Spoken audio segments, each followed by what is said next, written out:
Okay, yeah, sure. So, can I just ask? I know you live in Vancouver now. Are you Mexican? Is that correct? Or Yeah, I live here. I moved here about 12 years ago, and but yeah, I'm Mexican. and then I believe were you born in Langley? Is that correct? I born You're in born in Mexico. Mexico, but did you live in Langley at one point? Yeah, before Yeah, Puerto Quitlam. Though. Right now I'm in Puerto Quitlam. I see. I see. Okay, so let's get started on that. Tell me a little bit about yourself. Well, as I say, I'm Mexican. I moved to this country 12 years ago with my whole family. My dad had to make a fast move to, you know, it was pretty dangerous over there. We came here, we had to work really hard to, to overcome everything. After all those years, I'm doing what I love. I'm an MMA fighter, and I just won the LFA belt, and yeah, things are going great. Well, that would be my next question: is what attracted you to the sport of MMA? Well, since I was a little kid, I always wanted to do something like that, but I didn't know this was a thing. So I wanted to do WWE when I was a little kid. I was like, oh, I really want to do that, blah, blah, blah. And about 6 years ago, I saw it on TV, I think. Yeah. And yeah, I fell in love and I was like, perfect. I want to do that. I started training and then now I'm here. But always, since I was a little kid, I was always really into like contact sports. I really like it out. And then, yeah, I guess I'm made for that. Oh, well, you're not doing bad, are you? Yeah, no. So, Yeah. when did your amateur career begin? About 5 years ago 5 years or ago. 4 years ago. 4 years ago. And Yeah. was your pro debut 2018? Is that correct? Yeah. 2018.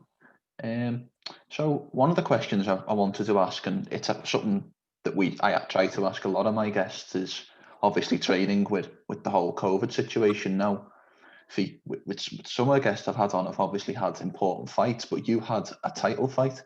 So tell me a little bit about training with all these restrictions for, quite honestly, the biggest fight of your career.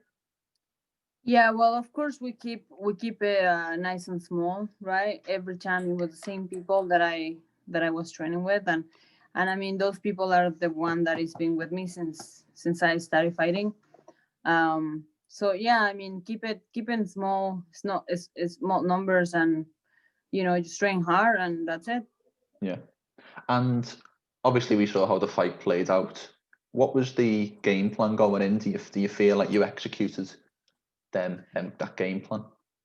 Yeah, well, we knew that her ground game is legit. It's really good.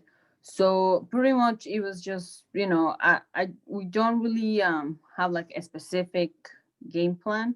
It's just see how you feel in there and like whatever comes, I'm ready because I train everything, right? Um, but yeah, it was mostly stand up. I love stand up and if and yeah, it was pretty much stand up. Yeah.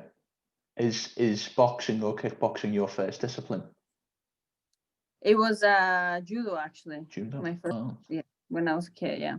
yeah, Um, Judo and then jujitsu and then everything else. yeah. Well, I suppose now the old days of the sport was one discipline, but now everybody trains everything, don't they? Yeah, It's much harder to get by on one facet. yeah, Yeah.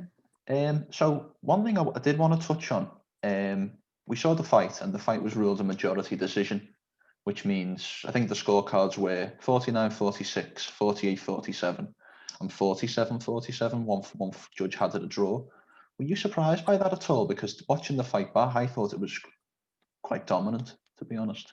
yeah. I mean, when I was in there, I don't really like when they're gonna decide who wins and when they're gonna call that. I'm not really there. Like I'm not really listening to anything.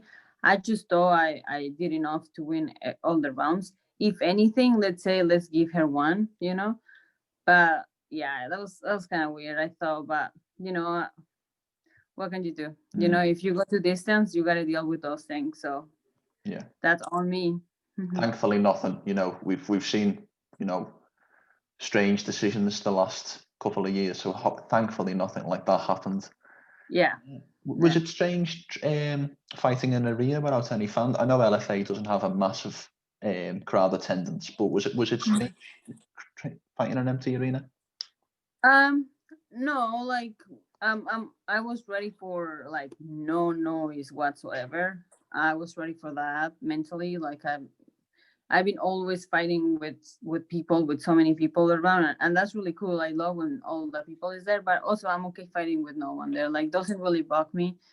I'm just there to do one thing, and is fighting and get the victory and have fun, and that's it. So Yeah. that's one more day in there. That's Yeah. it. Okay, so now let's move into the slightly more rounded questions. We do know that LFA is a feeder organisation to the UFC, and we know that if we look at previous history, LFA champions are picked up pretty quickly by the UFC. So the next question I would like to pose to you would be: would you prefer to defend the LFA title or to move straight to the UFC? I would love to move straight to the UFC. It's time to make some money here. And how do you think you would fare in the extremely packed strawweight division? Oh, I'm really excited. There is a lot of killers there, and I'm really excited to test myself with with some of the best women in there, right? Mm. And yeah, I think I'm much good, and I also think I'm a high level, so I'll be fine, and I'm excited, and I can wait for them to give me someone, and whoever they want, I'll take it and go from there. And obviously, you can't disclose specifics, but is that the inkling that you're getting that maybe that UFC call might be around the corner? Yeah, there is some things, some talks. It's nothing settled yet, but yeah, we're Yeah, working on that. yeah. I suppose as well going into the UFC with a belt wrapped around your waist, it brings a little bit more notoriety on your name. So would you want someone, maybe not, the top echelon, the real upper echelon, but do you want someone an established name in your debut? Yeah, of course, I would love to fight. Like someone in the top 10, top 5. I'll fight the champion if I could, right on the bat. But I know you have to climb the ladder, like like anyone else. And yeah, I'm gonna do whatever it takes to get up there. But I'll take whoever, and if they want to give me a top 5, top 10, I'm more than happy to take Mm. that. Is there a specific name that you would like first? Maybe someone that you look at and think that would be a good fight between us two. Is there anyone that sticks out? No, there is no one no one that I specifically that I want. It's just whoever, and as long as as soon as I get the opportunity, I'm jumping on that, and that's it. Yeah. Well, we wish you the best of luck. The last question I wanted to have, maybe just a little bit of a funner question. We always hear this GOAT conversation in MMA. We always hear this: who's the best? We always hear these Mount Rushmores, MMA Mount Rushmores. If you could give me right now your MMA Mount Rushmore, but for the female side of things, who would be on there? So that's 4 people you can have on your MMA Mount Rushmore. Oh, female or male? Doesn't matter. We'll do female, and then we can maybe do male as well if you like. Oh, I'll do GSP, Khabib, Gaethje, uh, Conor, um, what is this guy? What's his name? Heavyweight. Stipe? I have. Oh, Stipe? Maybe? yeah, yeah. And then who would you give me for your 4 females? Females. Rose Tachenko, Valentina. Um. Oh, sorry, my dog. Yeah, I'll keep it there. Okay, great. Yeah, I'm just thinking too much on the names, the names just are all over. I'm thinking too many names at the same time. It's quite hard to only put 4 in there, considering how many people there is. Yeah. Brilliant. We've got everything we want there. Yeah, great. So what I will do is I'll stop the recording. Just give me 1 second.